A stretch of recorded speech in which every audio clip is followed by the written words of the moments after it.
Shalom para pecinta firman Tuhan dimanapun Anda berada. Senang sekali bisa berjumpa kembali. Dan mari terus belajar firman Tuhan. Belajar, dan belajar firman Tuhan. Semakin hari, semakin mengenal firman Tuhan, semakin kita cinta kepada Tuhan dan firman-Nya. Kita akan melanjutkan bahasan kita dari Injil Matius pasal 7. Kita sudah membahas kemarin ayat yang ke-7 hingga ayat 11. Dan sekarang kita tiba pada Matius 7 ayat 12. Demikianlah firman Tuhan. Segala sesuatu yang kamu kehendaki supaya orang perbuat kepadamu, perbuatlah demikian juga kepada mereka. Itulah isi seluruh hukum Taurat dan kitab para nabi. Menarik sekali ayat ini berkata bahwa kalau kita membaca di dalam terjemahan yang lain, dimulai dengan kata oleh karena itu, yang masih berhubungan dengan ayat-ayat sebelumnya. Ayat-ayat sebelumnya kita sudah membahas tentang mintalah, kamu maka akan diberikan kepadamu. Carilah, maka kamu akan mendapat. Ketoklah, maka pintu akan dibukakan bagimu. Kemudian ayat yang ke-8, 9, 10, 11 masih merupakan lanjutannya. Dan sekarang kita belajar segala sesuatu yang kamu kehendaki supaya orang perbuat kepadamu, perbuatlah demikian kepada mereka. Itulah isi seluruh hukum Taurat dan kitab para nabi. Seolah Yesus hendak merangkum apa-apa yang sudah disampaikan menjadi satu kalimat. Segala sesuatu yang kamu kehendaki supaya orang perbuat kepadamu, perbuatlah demikian juga kepada mereka. Nah, kalau kita membaca ayat ini, kita teringat bahwa kalimat yang serupa juga pernah kita dengar. Orang Yahudi pernah diajar oleh Rabi Hillel dengan berkata, jangan melakukan kepada orang lain apa yang kamu benci bagi dirimu sendiri. Ajarannya bagus bukan? Mirip. Tapi kita akan melihat perbedaannya di mana. Jangan lakukan pada orang lain apa yang sangat kamu benci bagi dirimu sendiri. Sokrates, filsuf terkenal masa lalu, berkata, apa yang membuatmu marah ketika dilakukan kepadamu oleh orang lain? Jangan lakukan itu kepada orang lain. Mirip ya, antara Rabi Hillel dan Sokrates. Bagaimana dengan Konfusius? Konfusius berkata, apa yang tidak ingin dilakukan pada dirimu sendiri, jangan kamu lakukan kepada orang lain. Nah, orang Jawa juga punya pepatah seperti itu. Orang Jawa berkata, yen ora gelem dijiwit, ojo njiwit. Artinya kalau kamu tidak mau dicubit, jangan mencubit. Nah, dari semuanya itu kita membaca bahwa penekanannya adalah jangan, jangan, jangan. Dalam arti kata pasif, nadanya adalah negatif. Tetapi bagaimana dengan perintah Kristus? Kalau kita membaca di sini, perintah Kristus adalah positif dan aktif. Bagaimana mungkin? Coba kita perhatikan. Yesus berkata, tadi yang lain-lain berkata jangan, jangan, jangan. Sedangkan perintah Kristus, segala sesuatu yang kamu kehendaki supaya orang perbuat kepadamu, perbuatlah juga demikian kepada mereka. Ada satu nada positif, ada satu nada yang berbeda, bukan pasif, tetapi sesuatu yang aktif. Bukan hanya sekadar menahan diri untuk tidak melakukan hal yang buruk kepada orang lain, bukan sekedar menahan diri supaya tidak melakukan hal yang buruk kepada sesama.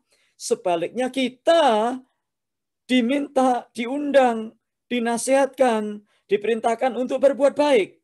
Bukan sekedar tidak merampok orang lain, Anda dan saya justru harus memberikan kepadanya. Inilah yang dikenal dengan hukum kasih. Hukum yang lebih tinggi dari manapun. Golden rule. Bukan sekedar pasif menunggu, tapi aktif melakukan. Nah, ini ada kaitannya dengan firman.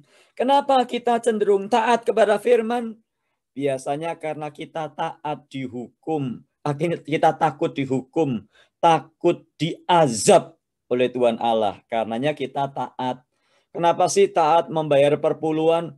Ya nanti kalau nggak ngasih perpuluhan ada belalang pelahap, ada belalang pelompat, ya mobilnya banyak bocor, nanti ditabrak becak, ditabrak mobil, nanti kecelakaan, anak saya sakit, usaha saya bangkrut kalau nggak bayar perpuluhan. Nah inilah yang sebetulnya hendak diajarkan oleh Tuhan Yesus. Jangan sekedar taat karena ketakutan. Kenapa berdoa pagi? Waduh, nanti kalau nggak berdoa pagi, gimana kalau usahanya nggak jalan? Gimana kalau tokonya nggak laku? Gimana kalau usahanya mandek? Kalau saya tidak berdoa. Nah, kita memandang perintah Tuhan hanya sekadar sebagai sesuatu yang negatif. Kenapa sih kita tidak taat kepada Tuhan? Karena kita ini kasih kepada-Nya, karena kita mengasihi Dia. Jadi jangan melakukan segala sesuatu yang kita tidak mau orang lain lakukan. Tetapi maksudnya adalah mari kita melakukan segala sesuatu dengan dasar kasih. Kasih itu bukan pasif menunggu. Ya sudah, dia nggak nyapa saya, ya saya nggak nyapa dia lah. Padahal Alkitab berkata, saling mendahuluilah di dalam memberi hormat. Nah, kenapa berkaitan dengan ayat yang ke-7 sampai ke-11? Minta, kepadamu akan diberi. Cari, kamu akan mendapat. Ketok, maka pintu akan dibukakan. Minta, minta, minta, minta. Kita senang minta-minta, bukan? Tapi kenapa ya? Kenapa kita bukannya justru memberi? Memberi, memberi. Bukannya kita nggak boleh meminta, tapi daripada kita itu minta, minta, minta, dan kita mendengarkan orang, melatih orang, meminta, meminta, meminta, meminta. Kenapa kita itu nggak jadi alat sarana bagi Tuhan untuk memberi kepada sesama? Kenapa kita bukan justru memberi, memberi, memberi, memberi? Daripada gosip, kenapa sih kita nggak mendoakan dia?